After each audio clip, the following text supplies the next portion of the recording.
Jesal opticals, opposite TB hospital, Karivelippady, Kochi. Kochi നഗരസഭ ക്ഷേമകാര്യ സ്ഥിരസമിതി അധ്യക്ഷ ഷീബാലാലും വികസനകാര്യ സ്ഥിരസമിതി അധ്യക്ഷൻ PR റനീഷും രാജിവെച്ചു. LDF തീരുമാനത്തെ തുടർന്നാണ് രാജി. കൊച്ചി നഗരസഭയുടെ വികസനകാര്യ സ്റ്റാൻഡിംഗ് കമ്മിറ്റി ചെയർമാൻ PR റനീഷും ക്ഷേമകാര്യ കമ്മിറ്റി ചെയർപേഴ്സൺ ഷീബാലാലും രാജി സമർപ്പിച്ചു. LDF തീരുമാനപ്രകാരമാണ് രാജി സമർപ്പിച്ചത്. പുതിയതായി 2 ചെയർമാൻമാർ ചുമതലയേൽക്കേണ്ടതിന്റെ ഭാഗമായാണ് രാജി.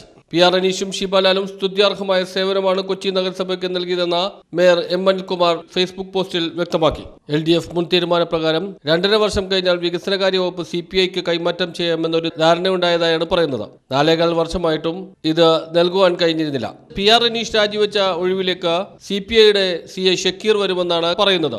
ഷീബാലാൽ രാജിവെച്ച ഒഴിവിൽ CPM തന്നെ ഏറ്റെടുക്കുമെന്നാണ് അറിയുന്നത്. CPMന്റെ CD വത്സലകുമാരിയെ ക്ഷേമകാര്യ ചെയർപേഴ്സൺ ആക്കുമെന്നാണ് പറയപ്പെടുന്നത്. News bureau, Kochi.